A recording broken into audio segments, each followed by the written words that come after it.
오늘 CBS 광장에서는 한국 교회를 극우라고 여기는 왜곡된 생각에 대해 짚어보려고 합니다.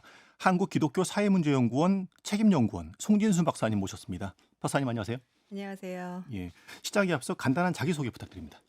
저는 이화대학에서 학생들을 가르치면서 한국기독교사회문제연구원에서 개신교 인식조사를 지금 8년째 맡고 있는 송진순이라고 합니다.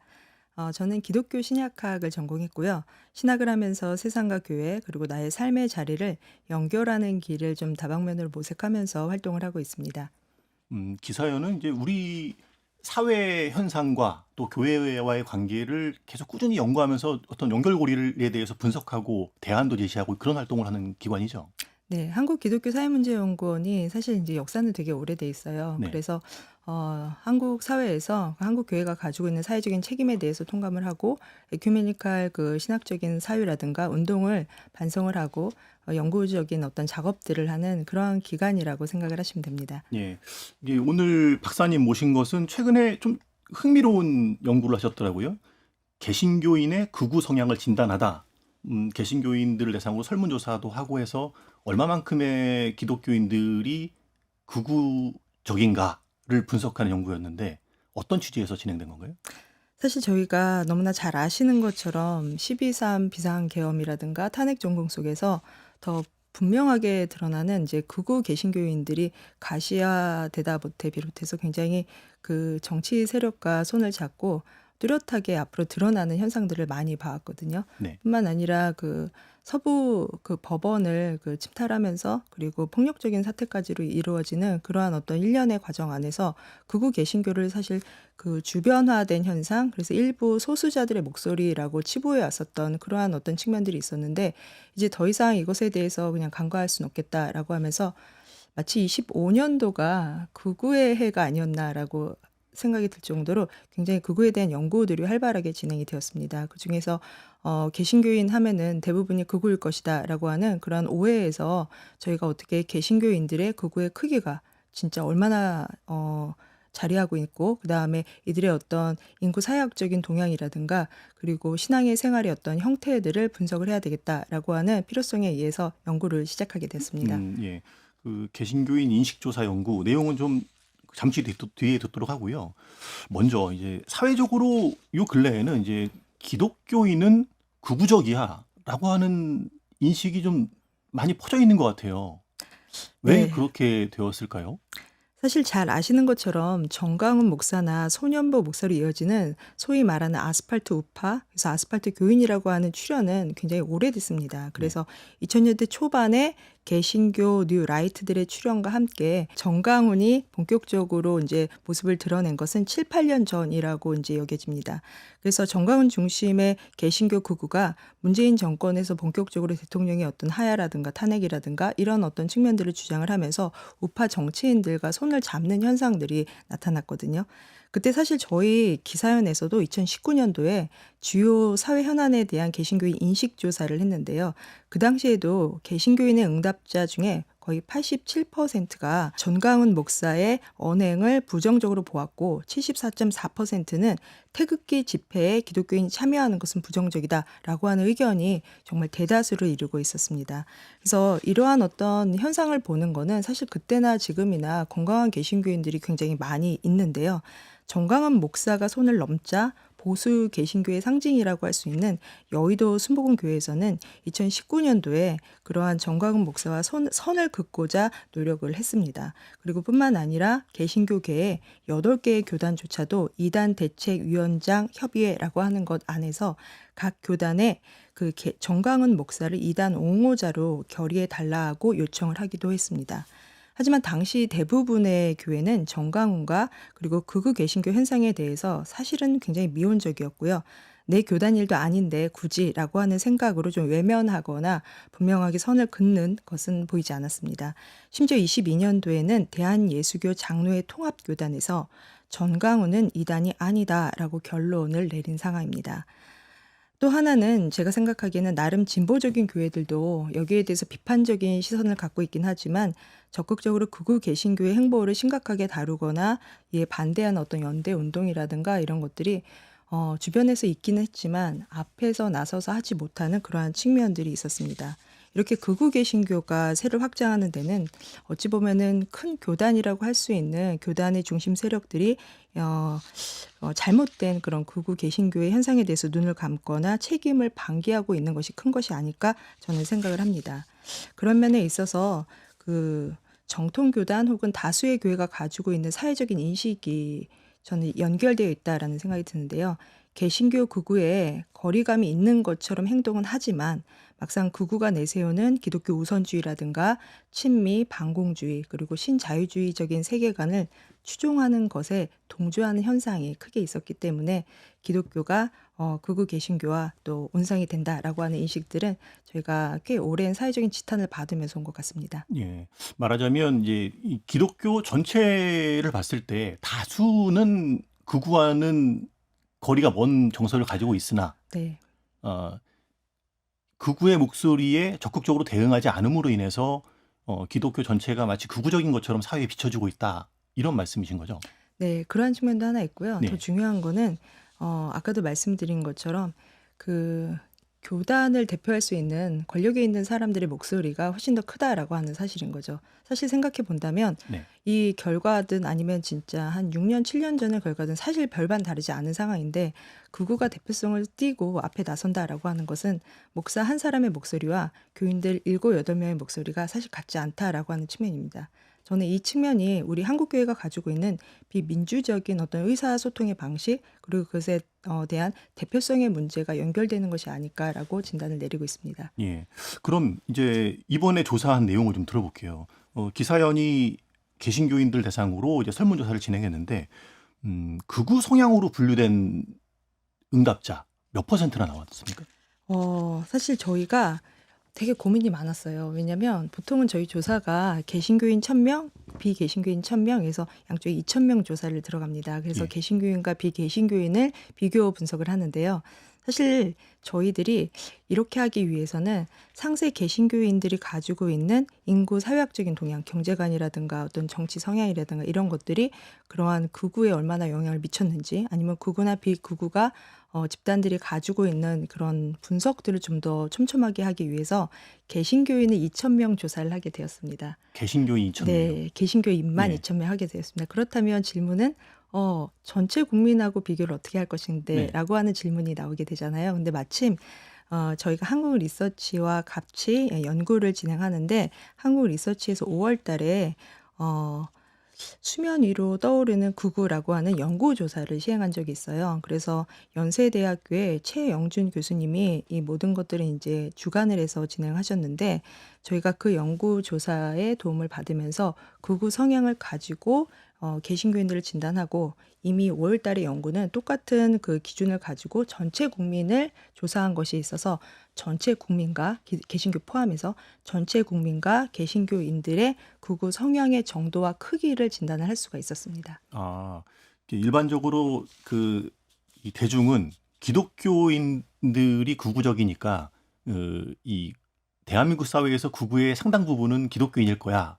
이런 생각들을 가지고 있는데 그것을 제대로 검증해 보기 위해서 연구를 진행하신 거군요. 네, 이미 맞습니다. 5월 달에 대한민국 사회의 극우가 얼마만큼 이제 자리 잡고 있는가에 대한 연구가 있었고, 네, 이번에는 개신교인 2,000명을 대상으로 네, 개신교 내의 극우가 얼마만큼 되는가 네, 조사하신 거예요. 네, 그 맞습니다. 결과를 좀 말씀해 주시죠. 그렇게 조사를 하니까 저희들이 이제 극우 성향을 진단을 하면서 중요하게 여겨야 되는 지점이 뭐냐면 어떤 방식으로 극우를 기준을 잡을 것인가라고 하는 측면이었거든요. 네. 근데 사실 지금까지 수많은 이제 연구들이 있긴 하지만 극우의 개념이라든가 의미를 이것이다라고 합의돼서 이렇게 딱 정해진 바는 없어요. 그러니까 대다수가 합의하는 중론은 있지만 이것이 극우다라고 표현이 돼서 모두 다 이 기준에 맞춰서 하는 것은 없기 때문에 그럼에도 이제 거의 대부분 동의하고 동조하는 것 중에 하나가 극우를 체제의 기득권층에 대한 불신을 기반으로 해서 권위적인 리더십과 급진적인 수단을 통해서 기존 질서를 재편하려고 하는 정치 질서다라고 규정을 하고 저희는 들어갔습니다. 물론 이 규정도 그 이전에 했었던 조사의 연결선상 안에서 이러한 어떤 연구 조사들이 있었고 저희도 같은 분석을 해야지 정확한 비율을 알 수 있기 때문에 네. 이 연구를 가지고 왔습니다. 그렇게 하다 보니까 여기서 극이라고 하는 것은 권위주의, 급진주의, 반엘리트주의로 나타나는 것들이었거든요. 그러니까 그러니까 다시 말해서 강력한 지도자가 나타나서 이 지금의 잘못된 현재 정치 사회 체계를 과감하게 타파하기 위해서는 급진적 수단이 필요하다라고 하는 게 극적 성향을 가지고 있다라고 한다면 거기에 플러스해서 우회 성향을 가지고 있는 것은 토착주의, 다시 말해서 요즘에 많이 이제 대두가 되고 있는 인종주의의 문제, 또 한편으로는 보수주의, 전통적인 가족 규범이라든가 사회 안정과 발전을 위해서 지켜져야 되는 어떤 보수적인 어떤 가치관들, 그리고 우리나라는 좀 특수하게 반공주의를 생각해 볼 수 있는데요. 이러한 반공주의와 사회 다윈주의, 각자 능력의 차이는 사실은 출발선상에서 정해진 것이다 라고 보는 그러한 것들을 이제 우회 성향이라고 보고 극과 우를 모두 다 동의하는 사람들을 극우적 성향을 갖고 있는 사람들이다라고 판별했습니다. 이렇게 보니까 저희 조사에서는 21.8%가 극우적 성향을 갖고 있는 사람들인 거고요. 전체 국민은 21%로 나온 상황입니다. 5월 달에 한국 리서치가 조사한 결과에는 국민의 21%가 극우의 성향을 가지고 있다라고 나왔는데 네, 맞습니다. 2,000명 기독교인들 대상으로 동일한 질문을 던졌더니 21.8%요? 네, 큰 거의 차이가 나지 별반, 않네요. 네, 맞습니다. 거의 차이가 나지 않고 비슷한 가정이 있었는데요. 저희가 이 연구 조사를 이 외에도 한 130문항을 통해서 이 개신교인들의 사회 정치 인식이라든가 아니면은 경제관이라든가 생태의식이라든가 종교 신앙관 등 다양한 질문들을 던졌거든요. 근데 저희가 이제 고민이 됐었던 거는 전체 국민에 비해서 개신교인의 극우적인 성향이 훨씬 더 높게 나타날까 봐 좀 염려하는 바가 있었는데요. 네. 근데 다행히 네, 비슷한 수준으로 나타났는데 한편으로는 이걸 다행이라고 여길 게 아니라 교회를 다니면서 이 사회에 대해서 사회적 책임을 져야 된다라고 하는 그리스도인이 왜 사실 따지고 보면 극우적 성향이 더 낮아야 되는 게 맞거든요. 근데 그렇지 음, 못하라고 하는 예. 현실도 저희가 좀 비판적으로 반성해서 봐야 되는 지점이기도 합니다. 그러나 좀 다행스럽게 저는 받아들여지네요. 네, 맞죠. 예. 그런데 이제 언론과 사회는 우리 사회의 극우의 상당 부분이 기독교인인 것처럼 많이 묘사를 하잖아요. 네. 그 이유는 뭐라고 연구진들은 분석을 했나요? 아까 말씀드린 것처럼 개신교의 극우 성향을 갖고 있는 사람들이 그 전체 국민보다 훨씬 더 많을 것이다라고 하는 우려 섞인 예상을 깨고 전체 국민과 비슷한 수준으로 나타나는 건 다행스러운 일이긴 하지만 언론이라든가 사회에서는 극우 성향을 갖고 있는 사람들이 그 기독교인들 훨씬 많을 것이야라고 하는 생각을 갖고 있거든요. 네, 그것은 저희가 보기에는 극우 개신교의 극단적인 행위라든가 어떤 파괴적인 인식이 전면에서 과대표되고 있기 때문에 이런 사회 혐오적인 인식을 또한 언론이 부추기는 영향도 없지 않나라고 생각합니다. 그래서 따지고 보면 보통의 건강한 시민의 생각과 인식을 보도하고 삶의 자리를 얘기해 줘야 되는데 자극적으로 또 전면에서 굉장히 과격하게 드러난 그러한 어떤 행위들을 극우적인 모습들을 더 문제로 여기고 언론이 더 주목하는 것도 하나가 더 있고요. 그리고 이것을 통해서 정치적인 양극화를 통해서 자신들의 어떤 그 정치 세력을 좀 확장시키고자 하는 정치인들의 이기적인 태도도 같이 작동하고 있다라고 생각합니다. 그리고 또 하나 아까 말씀드린 것처럼 아무리 대다수의 한 80%가 극우 성향 갖지 않는다라고 해도 목사 한 명의 발언과 그러한 어떤 잠재적인 인식이라고 하는 것이 평신도 7, 8명의 발언과 인식하고는 대표되는 것이 같지 않다라고 하는 측면입니다. 이것은 개신교 다수가 극우로 비춰지는 것은 분명 잘못된 것이긴 하지만 극우가 과잉 대표된 것도 맞고 이 안에서 이 발언이 갖고 있는 교회의 위계적인 서열이라고 하는 것도 저희가 생각을 해봐야 된다는 생각이 듭니다. 네. 음, 21.8%는 이제 국민 일반적인 어떤 극우 성향의 비율과 비슷하다고는 하지만 이제 말씀처럼 교회 안에 그런 생각들이 있다는 것은 좀 우려스러운 면도 있어요.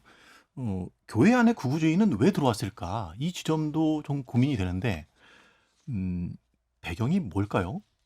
사실 이제 저희가 개신교 인식 조사를 하다 보니까요. 저희가 예상할 수 있는 바처럼 기독교가 가지고 있는 목사를 중심으로 하는 또 아니면 그 목회자를 중심으로 하는 신적인 질서라고 여겨지는 권위 구조가 굉장히 큰 몫을 담당하고 있다라고 생각하고요. 그리고 한국의 역사에서 기독교가 갖고 있는 반공주의라든가 친미적 경향이 기독교의 권위주의에 합쳐져서 그리고 한국 사회에서는 그 한국 교회가 성장하는 과정 안에서 예, 한국 사회의 성장과 그다음에 한국 교회의 성장이 같이 갔었잖아요. 예, 그래서 그래서 그런 면에 있어서는 기독교 권위주의와 친자본주의적인 세계관의 결합이라고 하는 게 극우가 갖고 있는 태생적인 그러한 어떤 세계를 바라보는 시각과 친화성을 갖고 있다라고 생각을 합니다. 그래서 이런 지점에서 한국사와 한국교회가 갖고 있는 성장주의가 나온 그러한 또 하나의 그 지점을 저희가 살펴볼 수 있을 거고요. 그리고 또 한편으로는 한국교회가 진정으로 이런 사회적인 약자라든가 주변부에서 목소리를 내고 있는 사람들에 대해서 정말 같은 자리에서 귀를 기울여 주지 않았던 지점을 저희는 또 생각해 볼 수 있었습니다. 왜냐하면 많은 분석에 의해서 보면은 극우라고 하는 그 극우가 시작되는 지점들은 가장 약자들의 분노에서 시작하거든요. 그래서 이 사회의 분노는 아래에서부터 흐른다라고 하는 얘기가 있는 것처럼 어찌 보면은 우리가 한국의 그 성장과 눈앞에 보이는 어떤 거대한 어떤 축복의 서사 안에서 소외되고 있는 사람들을 같은 인간의 어떤 그 존중과 같이 배려할 수 있는 그런 사람으로서 한편으로는 그들을 이제 보호할 수 있는 사회적 안전망으로서 저희들이 그 시스템을 만들어내지 못했던 그 한계도 있다라고 생각이 듭니다. 예. 또 한편으로는 이제 이 기독교 신앙은 보수 신앙이어야 한다는 생각들을 많이들 하잖아요. 이 보수 신앙을 정치적인 어떤 그 이념적으로도 보수여야 한다라고 받아들이시는 분들도 없지 않아 있더라고요. 음, 근데 이제 보수 신앙과 어, 근본주의하고는 다른 것인데 이 근본주의 성향이 한국교회에 너무 많이 퍼져 있는 것이 아닌가 이것을 우려하시는 지적하시는 분들도 있던데요. 네, 정말 좀 타당한 지적이신 거고요. 사실 저희들이 개신교의 극우 성향을 갖고 있는 사람들의 그 근본주의적인 신앙이 어떤 방식으로 연결되어 있고 그게 종교적인 환경 안에서 연결이 얼마나 돼 있는지 분석을 했거든요. 네. 그래서 저희가 이제 분석한 바에 의하면 그 개신교인의 21.8%가 극우적인 성향을 가지고 있어라고 하는 그 지점과 또 하나는 그럼 이런 사람들이 가지고 있는 종교적인 환경이나 세계관들이 어떻게 될까라고 하는 지점이었거든요. 근데 그렇게 해서 볼 때 교회가 갖고 있는 권위주의, 다시 말해서 목사 중심의 어떤 교회 의사결정 과정이라든가 또 비대칭적인, 비민주적인 어떤 활동에 대한 어떤 신봉, 그리고 교리 중심의 반지성적인 태도, 어떻게 보면 이제 요 지점이 굉장히 이제 그 근본주의적인 태도와 연결이 많이 되는 지점인데요. 바로 이러한 성향들이 예상하는 것처럼 극우 개신교에서 굉장히 높게 나타나요. 근데 이것은 목회자를 중심으로 하는 권위에 대한 어떤 복종이라든가 또 한편으로는 신앙에 대한 어떤 절대적인 타자를 인정하지 않고 다른 어떤 세계에 대한 그 배타적인 어떤 성향들이 극우가 갖고 있는 성질들하고 너무나 잘 맞아떨어지는 거예요. 그래서 이런 지점에서는 저희가 이제 극우 개신교가 갖고 있는 성향과 기독교 근본주의 신앙이 굉장히 긴밀하게 연결되어 있다라고 하는 그 지점인데요. 흥미로운 사실이 하나 더 있습니다. 어떤 거죠? 사실 저희들이 그 개신교 인식 조사를 하다 보니까 극우적인 성향이 높게 나타난 거는 연령이나 세대에서 그리고 남성과 여성에 있어서 굉장히 다르게 나타나거든요. 잘 아시는 것처럼 20대, 30대의 청년 남성들의 극우화는 굉장히 수치가 높게 나타나요. 특히 20대 남성은 32%로 나타나고요. 10%포인트나 차이가 나는 거죠.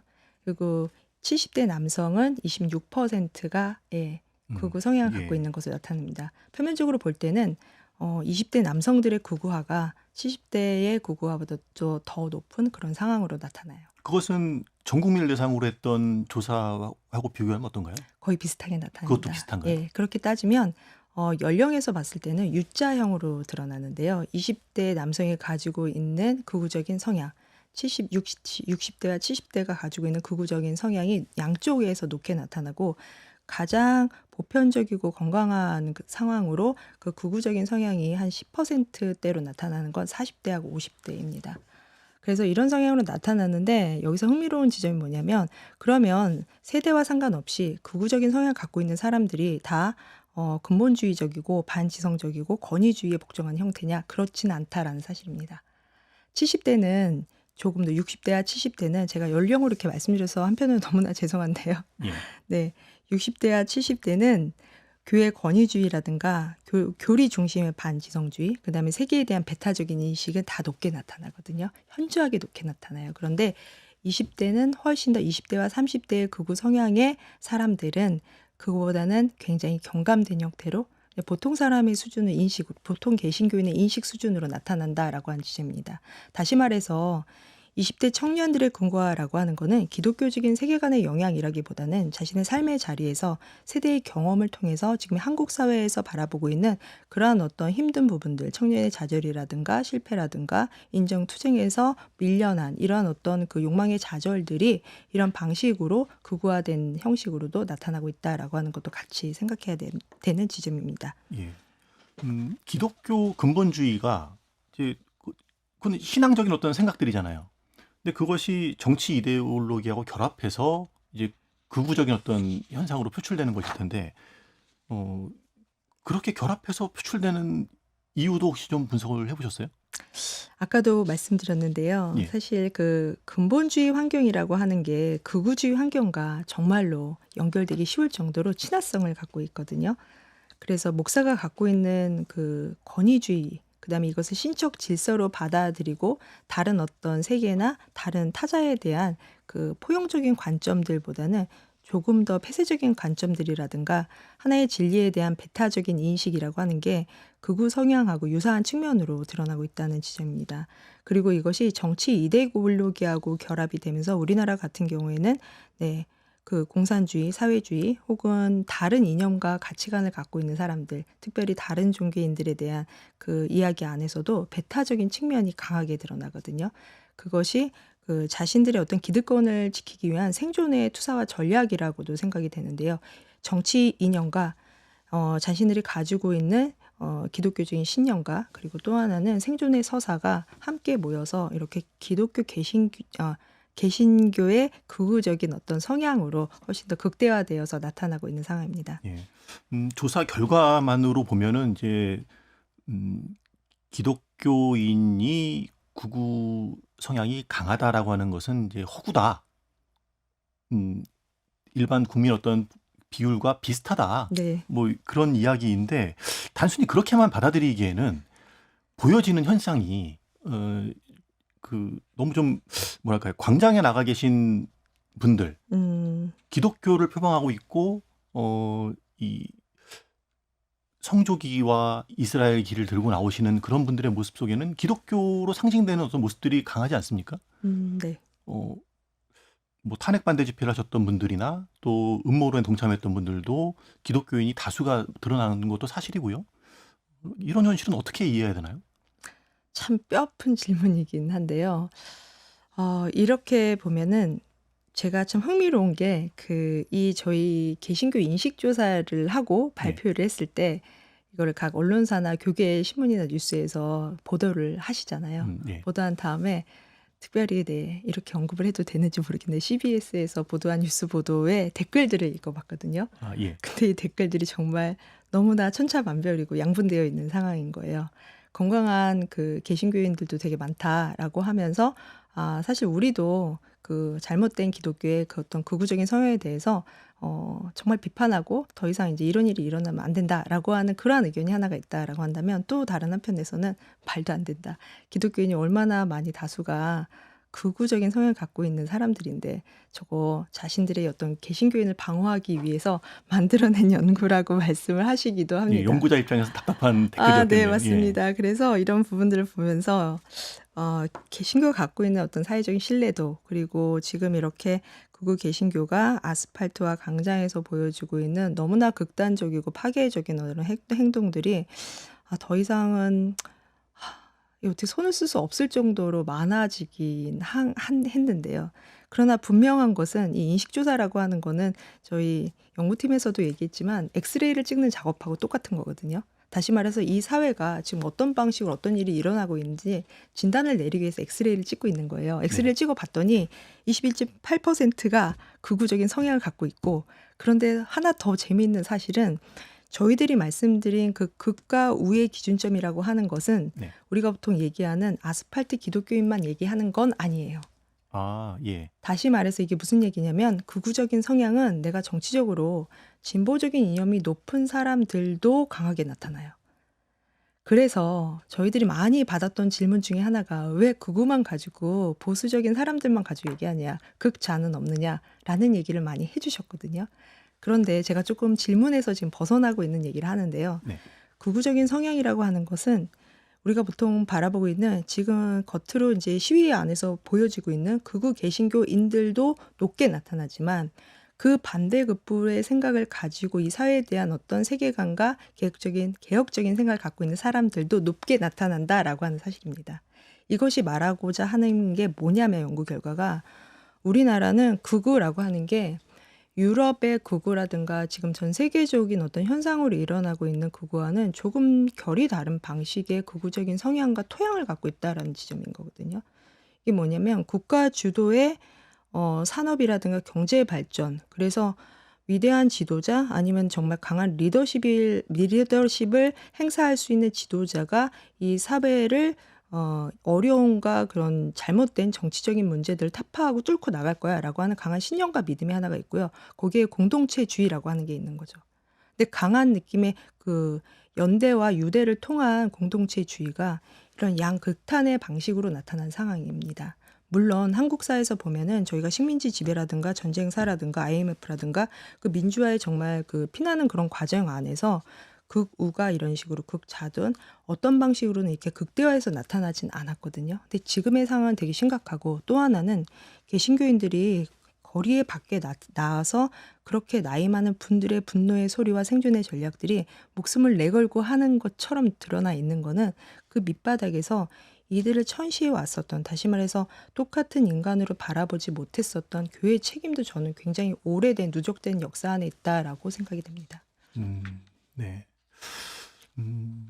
이런 현상이 문제는 교회 신뢰도에 영향을 주기 때문에 많은 분들이 우려하는 거 아니겠습니까? 네, 맞아요. 이 21.8%의 극우적인 성향을 가진 기독교인들이 전체 기독교를 대표하는 것처럼 어떤 비춰지는 현상이 교회 전체 신뢰도를 많이 떨어뜨릴 것이다. 이렇게 우려하시는 분들이 많은데 실제로 그런 영향이 있겠죠? 너무 많죠. 아까 댓글에서도 이제 말씀드리면서 보시는 것처럼 이러한 연구 결과가 나와도 절대 믿지 않는 그런 어떤 모습들, 그리고 저렇게 거리 밖에서, 그러니까 거리에서 자신들의 목소리만 내세우고 그다음에 타인에 대해서 배려하지 않고 거기에서 하는 예배 형태로 보여지고 있는 그러한 시위들이 굉장히 폭력적이고 그다음에 타인과 공존하는 방식을 무너뜨리게 나타나고 있는 거잖아요.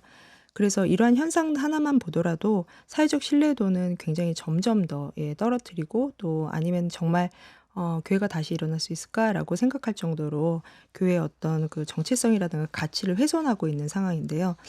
그런데 이제 문제는 이 현상이 바로 소멸되거나 약화되지는 않을 것 같다라고 하는 두려움이 좀 있다라고 하는 사실인 거죠.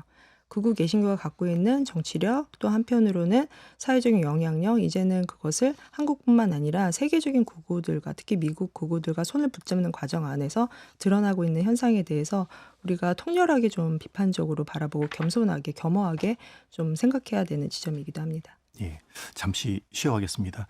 오늘은 한국교회가 극우라고 여겨지는 왜곡된 생각에 대해서 이야기를 들어보고 있는데요. 기독교 사회문제연구원 송진순 박사와 이야기 나누고 있습니다. 잠시 광고 듣고 이어가겠습니다. 극우적인 목소리가 교회를 과잉 대표함으로 인해서 한국교회의 신뢰도가 갈수록 낮아지는 이 현실. 근데 앞으로 이게 좀 개선될 가능성도 좀 보이지 않는다는 말씀하셨는데, 그 이번 조사에서 이제 그 극우적인 기독교인들의 수치는 나왔지만 또 그에 근접한 사람들도 있었을 거 아니에요. 네, 맞습니다. 예. 우의 성향을 갖고 있는 사람들, 그러니까 소위 어떻게 보면 좀 건강한 보수, 또 한편으로는 좀 예. 극단적이긴 하지만 그러한 좀 겉으로 보기에는 신앙에 열심이고 교회 생활 진짜 성실하게 하시는 그런 분들의 보수적인 성향이 있는 것은 사실인 거죠. 예, 중도적이고 보수적인 성향을 가지신 분들이 더 적극적으로 목소리를 내야 지금 이제 우려하는 현상들이 좀 개선이 될 텐데 그런 가능성도 보일까요? 어떨까요? 네, 맞습니다. 극우만 있는 게 아니라 우의 성향을 갖고 있는 사람도 있고요. 우의 성향이 낮지만 극의 성향을 갖고 있는 사람도 있습니다. 사실 굉장히 다양한 사람들이 존재하는데요. 그런데 생각해 보면 아까는 저희가 이제 관심사가 지금 극우 개신교에 집중이 되어 있으니까 그것만 얘기했지만 교회 안에는 정말 건강한 세대별로 말씀을 드려서 좀 죄송하긴 하지만 저희가 인식조사의 결과에 따르면 40대, 50대, 60대 초반까지는 사실 이제 극우적인 성향이 현저하게 낮게 나타나요. 뿐만 아니라 이들이 가지고 있는 사회적인 인식, 기독교인이 어떻게 신앙생활을 해야 되는지, 근본주의적인 신앙이 아니라 보수적이고 내 가족과 내 공동체와 우리 교회와 지역 사회를 고민하면서 그리고 타자를 포용하면서 같이 가야 된다라고 하는 정말 이러한 생각을 갖고 있는 시민들이 굉장히 두텁게 자리하고 있다라고 하는 사실입니다. 저희가 그래서 아까 제가 말씀드린 것처럼 극우만 언론에서 이야기하는 것뿐만 아니라 교회에서 이렇게 그 정치나 아니면 사회 인식이라든가 또 기독교 신앙에 대해서 고민하고 자신의 삶도 열심히 살아가시지만 이러한 어떤 중도에 해당할 수 있는 그 두터운 시민들의 이야기들이 많이 들려지는 게 중요하다라는 생각이 듭니다. 예. 근데 이제 그 극의 생각을 가지고 있는 분들, 뭐 극우든 극좌든 그런 분들이 더 목소리가 큰 게 현실이고, 그래서 그분들의 목소리가 과잉 대표됨으로 인해서 교회 이미지가 계속 이제 실추되고 있는 그런 현실인데, 뭔가 좀 달라져야 되지 않겠어요? 이게 이런 프레임을 좀 바꿔야 될 텐데 어떤 노력이 필요할까요? 이 중도에 계신 분들이 더 적극적으로 자기 목소리를 내고 또 그런 생각을 가지시는 분들이 더 많아져야 될 텐데요.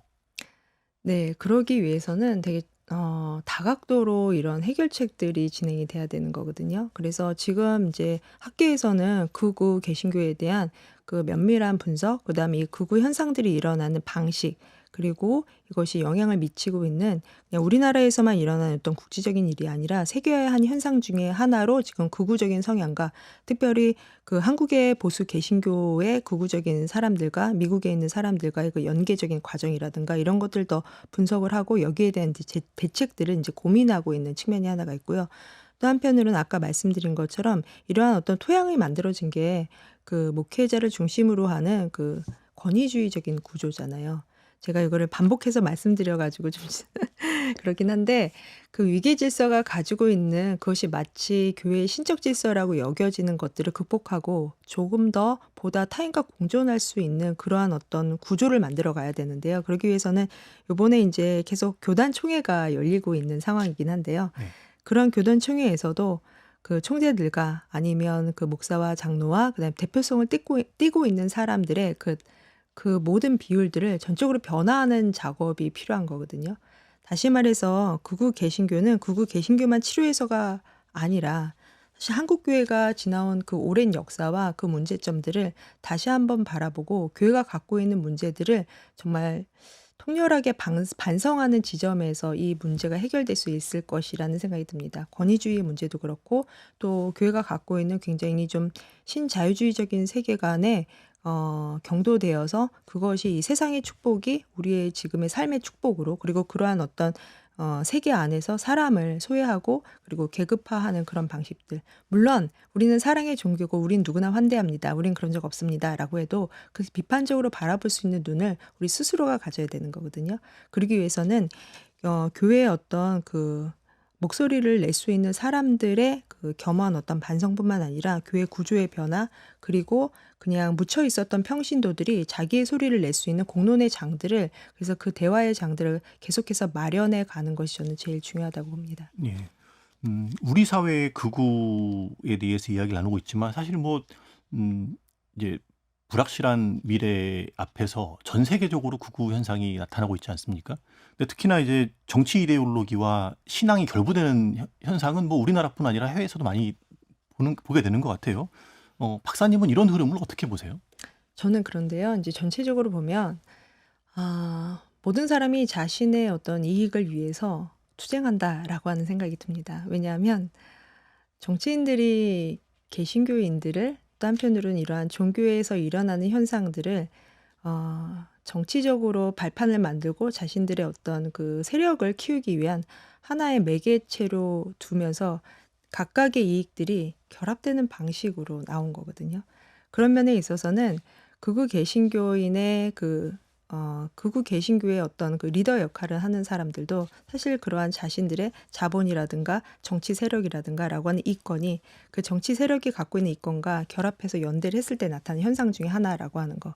그런 의미에서는 한국 기독교가 비판적인 신앙관을 제대로 세우지 못하고 목사의 어떤 그 모든 어떤 이야기들을 순종할 수 있는 그러한 어떤 태도로 나오는 그것이 그 그 기독교 교리가 갖고 있는 한계, 그리고 이것이 진정한 신앙이다라고 보여지는 그 신앙 간의 어떤 문제들, 이 모든 것들을 다 포함해서 정치 이데올로기는 단순히 이데올로기와 그리고 개신교인의 그 문제가 아니라 이권을 위한 투쟁 안에서 희생당하고 있는 사람들의 이야기를 좀 한번 면밀하게 살펴봐야 된다라는 생각이 듭니다. 예. 음, 그 다종교 사회잖아요, 우리는. 근데 왜 유독 개신교의 구구 현상이 이렇게 두드러져 보일까? 더군다나 개신교, 기독교는 사랑의 종교, 평화를 더 지향하는 종교인데 왜 이렇게 기독교와 극우가 연결지어져서 사회에 인식되고 있을까? 좀 고민해 보게 되는데요. 네, 맞습니다. 그런데요, 흥미롭게도요, 전체 국민의 21%가 극우적인 성향이 나타났잖아요. 네. 그 안에 각 종교별로 극우적인 성향이 어떤가라고 봤을 때 예. 이 안에서도 약간의 차이가 있을 뿐이지 플러스 마이너스 5% 내외인 거지 큰 차이는 없습니다. 종교인 비율하고 비슷하게 나타나요? 네. 그러니까 불교인이 갖고 있는 극우적인 성향이나 천주교인이 갖고 있는 극우적인 성향, 그리고 개신교인이 갖고 있는 극우적인 성향은 사실 그 성향 자체는 큰 차이가 없다라고 하는 지점이에요. 그런데 그것이 과대표돼서 표면적으로 드러나서 격렬한 집회 가운데 가장 앞장서서 있는 거는 개신교인들이거든요.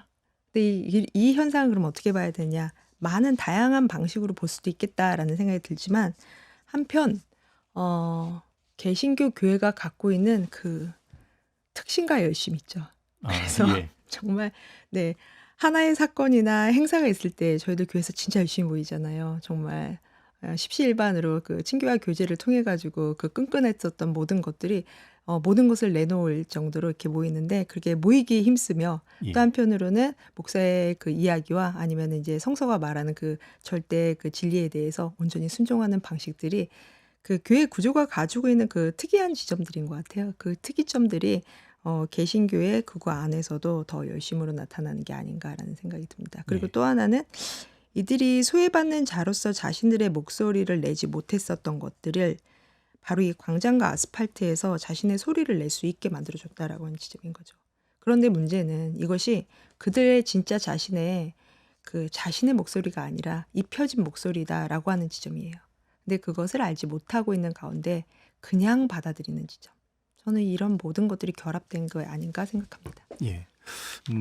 광장과 아스팔트 이야기를 했습니다만 교회 안에도 이제 정치 성향 때문에 갈등이 많이 벌어지지 않습니까?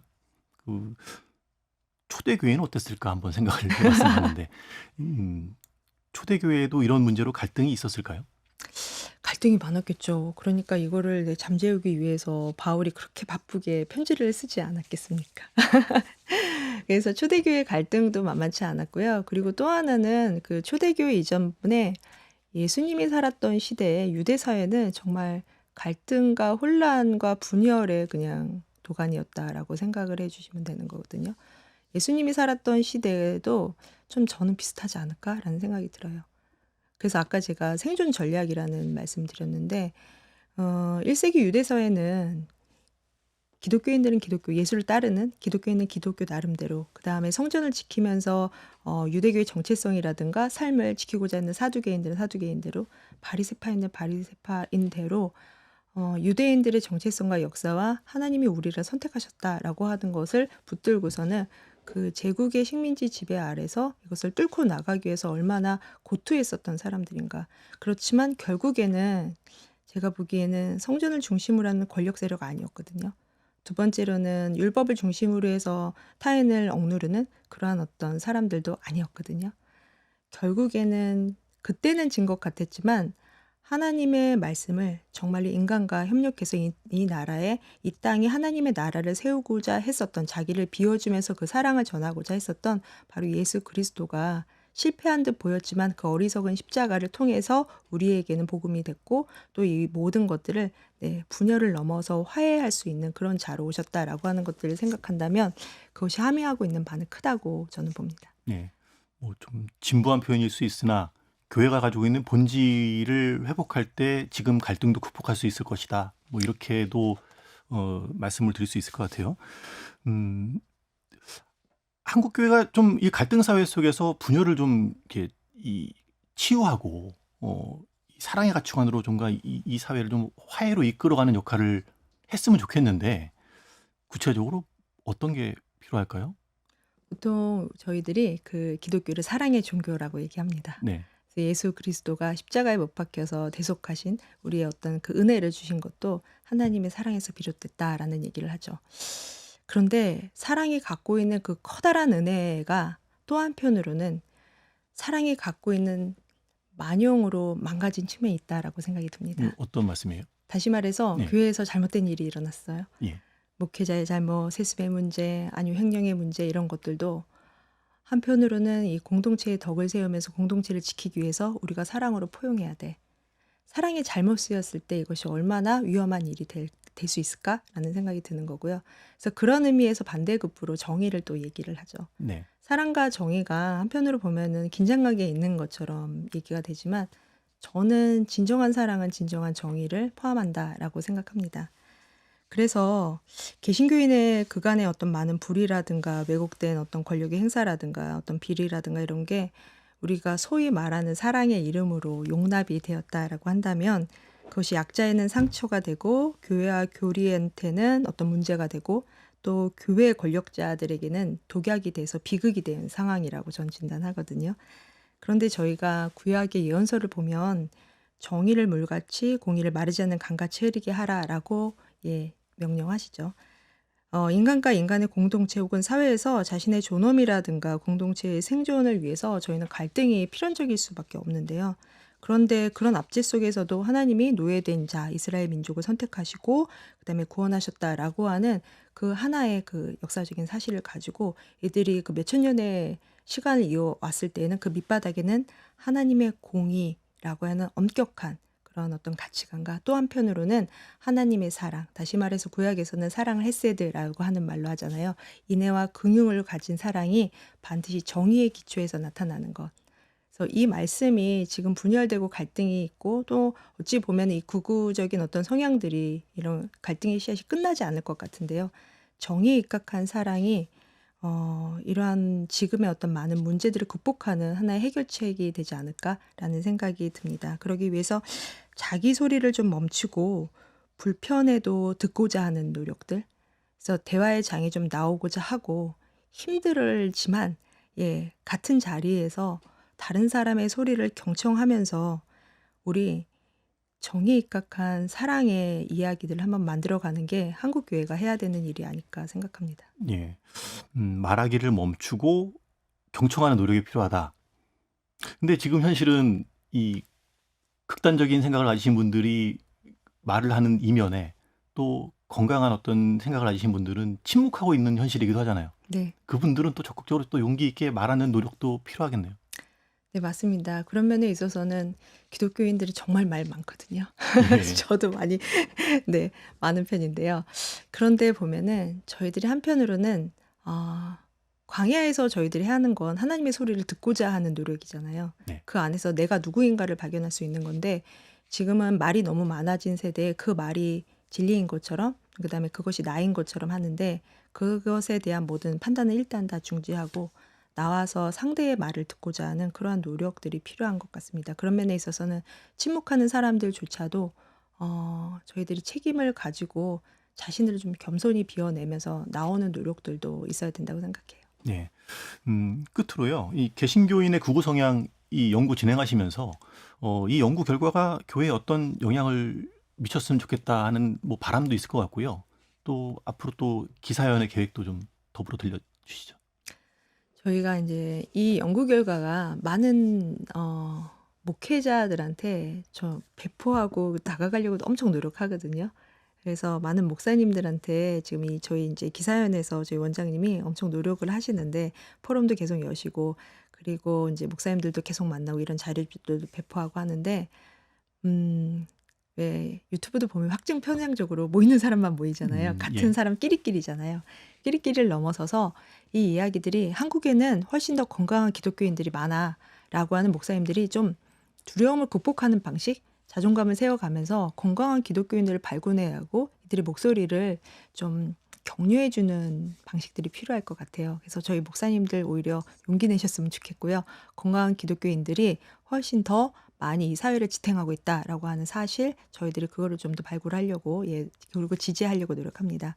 또 한편으로는 저희 기사연에서는 극우 성향을 이야기하지만 또 극우가 갖고 있는 정말 그 밑바닥에 있는 한국교회의 어떤 문제점들, 저희가 한국교회 문제점 비판만 하는데 이 문제점들을 같이 좀 열린 토론의 장을 모든 어떤 진영에서 나와서 할 수 있는 그러한 연구와 그리고 대화들을 좀 하려고 노력하고 있습니다. 예. 교회 신뢰도가 사회적 신뢰도가 너무 낮아서 이제 많은 분들이 좀 자기 목소리를 내는데 주저하시는 게 보이는데 건강한 생각, 교회를 위해서 좀 건강한 목소리를 내고자 하시는 분들이 이 연구 결과를 보면서 좀 용기를 냈으면 좋겠다는 생각을 해보게 되네요. 네, 맞습니다. 예. 저도 이제 교회가 녹색교회로 지정이 작년에 됐거든요. 그래서 저희 연구 결과 발표를 같이 말씀드리고 그리고 같이 이제 녹색을 향한 생태적인 교회를 만들기 위해서 노력하고 하는데 많이 힘을 주세요. 근데 꼭 저희 교회만이 아니라 많은 교회에서 대부분의 사람들이 직장생활의 삶에 바빠도 기독교인으로서 하나님 나라가 이 땅에 함께한다라고 하는 생각으로 같이 기도하는 자리에 오지 않을 교인은 없다라고 생각하거든요. 네, 그러면서 저희들이 지금의 이런 위기와 분열들을 비판만이 아니라 좀 따뜻하고 아픈 시선으로 좀 바라보면 좋겠다라고 저는 봅니다. 예. 한국교회 극우, 개신교 대부분이 극우가 아니라는 것을 확인했습니다. 예. 네, 맞습니다. 예. 박사님 오늘 말씀 감사합니다. 네, 고맙습니다.